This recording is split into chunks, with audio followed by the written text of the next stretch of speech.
Okay, everybody, I want to say a couple of things about your outline process. So you can actually start thinking about your outline as you are taking notes. And as you're taking notes, you're writing down only the evidence that you're planning to use in your paper. And you might also be gathering some of your own thoughts along the way about your topic. And so as soon as you start to see some categories emerge, and as soon as you get an idea of how your paper will be structured, you can start with a basic outline. And a basic outline is just going to give you the headings, the subheadings, so you can start thinking about what you're going to need to find to fill in those areas. So I'm here on the guide, on the notes and outlines page. It's under the lessons tab. And, whoops, jumping around a little bit here. And down toward the bottom are some outline templates. You don't have to use these, but they may be handy. I do recommend that if you use them, you kind of copy them and put them into your existing research log. Remember, as much as possible, you want everything in one document all the time. So the basic outline template is just the categories that you think you're going to use, and then as you get evidence, you can kind of fill that in later. Okay, so I want to show you what these look like. The basic outline template is just the main points that you think you're going to have. And so it's structured where you have your first main point and then your support underneath. As you get more information, you may have more headings here, more subheadings. So you might have, for example, I'm going to use film just because I was just talking with Millen about his paper. So let's say you have a main category where you're talking about lighting. Then as you talk about lighting and you put your evidence in there, you might realize, oh, I actually have like warm light and cool light to talk about. And so you might have a section about lighting in general, and then you might have a subcategory about warm light with evidence and cool light with evidence. So you can expand this to infinity, however much information you have. So that's the basic one. The other one is the detailed one, and this is where you're getting into more of your own thinking and more of your own analysis starts to come in. So the actual evidence is there. Here, the part one of your argument, same as the other one, like your first point. And then you start having your evidence and extra evidence, analysis about that, your own ideas, another point to make about that with that evidence and your analysis, how it connects to your thesis. So the detailed outline starts to become more detailed, more specific about what is going to go in each paragraph, including not just the paraphrased or quoted evidence, but also your own thinking. So you might have a whole paragraph about what you think about that part of your argument, and you can put those thoughts in brief in your outline. You can write full sentences in your outline if you want. If you have the sentence ready to go and you want to remember it and put it in your outline, that's fine. If you are not sure, don't waste time figuring out the perfect sentence. Just capture the phrase or the basic idea. This is your document to help you organize your thoughts so it's ready when you are ready to do the full paragraphs and full essay. I want to show you one other kind, which I think can be helpful. It's kind of like a grid. And so I was talking to Millen again about his paper. And this works really well for any kind of compare or contrast type topic. So when you're comparing, contrasting, sometimes you don't know the best way to structure the paper until you see it all laid out. And so this one allows you some flexibility, so you can decide later how you're actually going to write the paper, and you put your effort first into capturing the evidence that you have for each thing. So here I'm saying it's organized by thing, this first option, as in I have this book and this book, or I have this film and this play, whatever the kind of texts or the ideas are. It can also be a thing like a concept, like I'm doing psychology and I want to talk about child development and parenting, and I've got these two concepts I'm talking about. So those things come in as two categories. If you have more than two things that you're talking about, I would question whether your paper is going to be too long. So usually two things are good to deal with. By the way, you can do this even if you have one thing, but it's just not as necessary to have it as a grid. Okay, so there are your things. I've got this film and this film. And then I think about my categories. What are the categories in common that I will be using to discuss these two things? I'm going to talk about directorial style. I'm going to talk about lighting, and I'm going to talk about plot development, for example.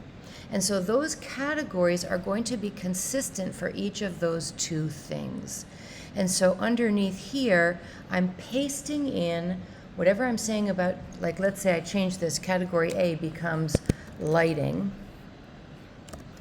And then whatever I want to say about that, I can paste it in here. And I can even have, it doesn't like my spelling or something.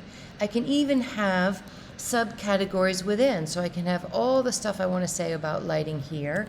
And then I can keep going down and I can talk about warm light, if that's a category. And I can talk about cool light, if that's a category. And over here, I keep my structure the same.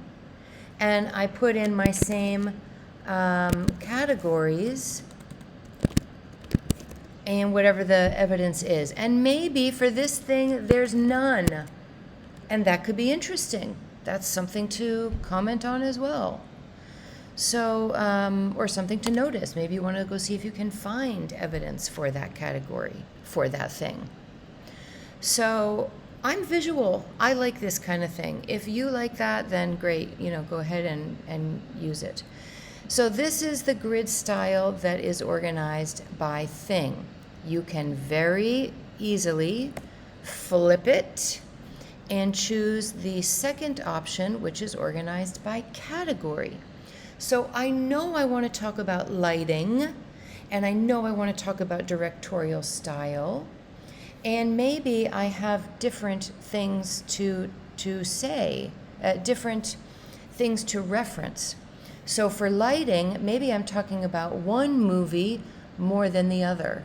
And so under lighting, I'm talking about, film number one and not so much about film number two, for example. Or here, maybe I have 3 films that I'm looking at, but I don't have an equal amount to say about each of them.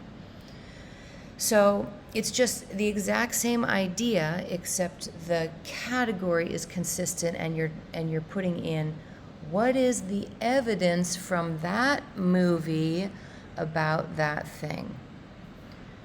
So you can even have, like up here, if you're doing this one, you might even have some explanation. So maybe for each of these categories, there's some explanation about that category in general. And then you dig into the analysis and the evidence for that particular film or that particular book or that particular concept. Okay? So if it makes sense to you, great. If it doesn't, use one of the others that are the more traditional style. One thing I would say for all of the outlines is don't get caught up in the introduction. The introduction for all of these in the outline stage is extremely brief. It is only your research question and your thesis statement. Your research question, which is answered by your thesis statement.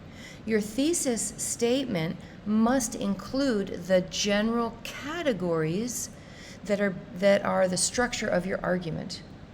So taking the film example, we're talking about, to what extent does this director have success with film remakes? We can say as a thesis statement, this director has high success with film remakes because of his use of lighting and plot structure and directorial style. I don't even know if those three go together, but that's the idea. And then those three categories, lighting, directorial style, and plot development, are the big nuggets of my paper, the big headings. So it's like math. You're charting it out, kind of. Okay? So make sure that your thesis is solid before you begin your introduction. If you don't know the answer to your question, you're not ready to do your outline. You need to keep gathering evidence. You need to keep reading to discover how that question will be answered. If you can't answer the question, then maybe you need to change the question. Make the question smaller or make it broader. But figure out, based on your reading and your gathering of your evidence, your question tight with the answer to it.